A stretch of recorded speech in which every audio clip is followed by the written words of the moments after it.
बिस्मिल्लाहिर्रहमानिर्रहीम। अस्सलाम वालेकुम दोस्तों, मैं हूं सईद और आप देख रहे हैं सईद सॉल्यूशन यूट्यूब चैनल। दोस्तों क्या हाल है? उम्मीद है कि सब खैर और आफियत से होंगे। तो जनाब आज की हमारी वीडियो सिमटेक के MPPT सोलर चार्ज कंट्रोलर की टेस्टिंग की वीडियो है। इसमें हम चेक करेंगे कि हमें 5 प्लेट्स जो कि 185 वाट की हैं वो कितना आउटपुट दे रही हैं। वैसे ये एक 12 वोल्ट का सिस्टम था, लेकिन सिर्फ इस इन्वर्टर डीप फ्रीज़र की वजह से MPPT चार्ज कंट्रोलर लगाकर इस सेटअप को बनाया गया है। और इस टेस्ट में ये भी वाज़ेह हो जाएगा कि इस MPPT चार्ज कंट्रोलर के साथ बड़ी प्लेट्स सही रहती हैं या फिर छोटी प्लेट्स। तो चलें जनाब, हम अभी देखते हैं कि क्या रिज़ल्ट आ रहा है। तो ये जो आप एम्पेयर्स देख रहे हैं जनाब, ये 3.6 एम्पेयर जो आ रहे हैं ये हमें प्लेट से मिल रहे हैं, जो कि 5 प्लेट 185 वाट की हैं।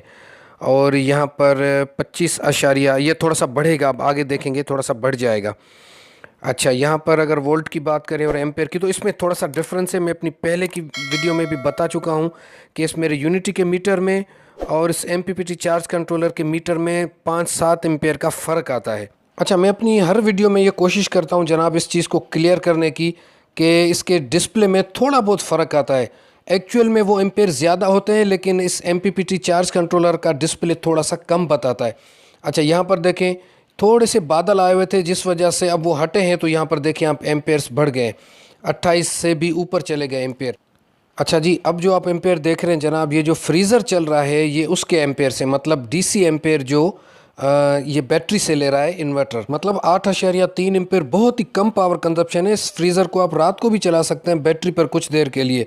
और तो ये जो 10.3 एम्पेयर देख रहे हैं ये घर का बाकी लोड है, मतलब जो DC लोड चल रहा है जिसको हमने इस PWM चार्ज कंट्रोलर से उठाया हुआ है, ये वो लोड चल रहा है। तो मतलब ये है कि 18-19 एम्पेयर 20 एम्पेयर का लोड चल रहा है इस वक्त, और 28-29 एम्पेयर हमें ऊपर सोलर से मिल रहे हैं।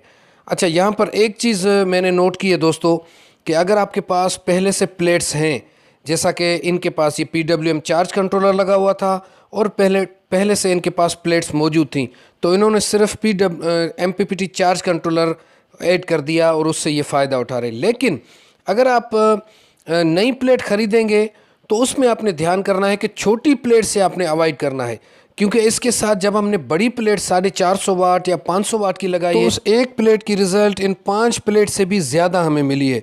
अच्छा जनाब, यहाँ पर इसके कनेक्शन के बारे में पहले भी बता चुका हूँ, लेकिन डायग्राम के साथ इसकी वीडियो मैं बना रहा हूँ, जो अभी इस वीडियो के बाद में अपलोड करूँगा। इसके साथ भी मैं ऐड कर सकता था, क्योंकि इसके हाइब्रिड के बारे में भी काफ़ी दोस्त पूछ रहे हैं कि ये हाइब्रिड सिस्टम कैसे काम करता है। तो डायग्राम के साथ सारी तफसील इस वीडियो के बाद अपलोड करूंगा। इसके साथ भी मैं ऐड कर सकता था वो वीडियो, लेकिन फिर वो वीडियो बहुत ज़्यादा लंबी हो जाती है। कुछ व्यूवर को कुछ चीज़ों की ज़रूरत होती है, कुछ व्यूवर्स को कुछ चीज़ों की, तो छोटी छोटी वीडियोज़ होंगी जो आपको समझने में भी आसानी हो। तो इसके बाद वो वीडियो अपलोड होगी, लाजमी देखिएगा। मैं यहाँ पर प्लेट की बात अगर दोबारा दोहराऊँ तो जनाब, जो बड़ी प्लेट्स होती हैं उनका मटेरियल और छोटी प्लेट के मटेरियल में फ़र्क होता है। बड़ी प्लेट का मटेरियल हमेशा अच्छा होता है, उसकी परफॉर्मेंस छोटी प्लेट से बहुत ही ज़्यादा बेहतर होती है। और यहाँ अगर फ्रीज़र की बात करें जनाब, तो इसके लिए एक रोटरी स्विच अलग से लगाया गया है, क्योंकि अगर हम इसको दिन में सोलर पर चलाएंगे तो हम इसको नंबर 2 पर रख देंगे सोलर पर, और 1 पे वापडा है, रात को ये वापडा से चलेगा। और ये आउटपुट इसकी फ्रीज़र की लाइन। अच्छा, यहाँ पर अब ये रनिंग में है और इसको मैक्सिमम पर सेट किया गया है। और अगर फ्रीज़र के मॉडल की बात करें तो जनाब, ये हायर का एक फ्रीज़र है जो कि HDF 285 इन्वर्टर बेस का एक छोटा फ्रीज़र है, ठीक है। क्योंकि अक्सर दोस्त फिर कहते हैं कि आपने मॉडल नंबर नहीं बताया, तो यहाँ पर मॉडल नंबर मैंने मेंशन कर दिया है। अब इसको खोलते हैं और देखते हैं कि अंदर से परफॉर्मेंस क्या है। अच्छा, इसके बाद जनाब एक और वीडियो भी आएगी जिसमें इस फ्रीज़र को हम कंपेयर करेंगे। अच्छा जनाब, अगर रिज़ल्ट की बात करें तो माशाल्लाह बहुत ही ज़बरदस्त रिज़ल्ट है। अच्छा, इसको भी अभी आप नोट करें, लेकिन जो इसकी अगली वीडियो आएगी जो कि वर्टिकल फ्रीज़र और इस फ्रीज़र को हम कंपेयर करेंगे कि इन दोनों को ऑर्गेनाइज़ करने में कौन सा आसान है। और पावर कंजप्शन तो तकरीबन सेम ही होती है, लेकिन परफॉर्मेंस के हवाले से मैं वीडियो बनाऊँगा, क्योंकि वो वर्टिकल फ्रीज़र मैंने ख़ुद परचेज़ किया है और ये जो फ्रीज़र आप देख रहे हैं ये मेरे एक दोस्त के पास है। तो हम इनको कंपेयर करेंगे और फिर आपके सामने मैं रखूँगा कि आप डिसाइड करें कि आपके लिए कौन सा फ्रीज़र। ये मैं ईद से पहले भी इसकी वीडियो दे सकता था, लेकिन मैंने सिर्फ इसलिए नहीं दी कि पहले मैं ख़ुद इसको चेक करूँगा, उसके बाद इसकी वीडियो दूँगा।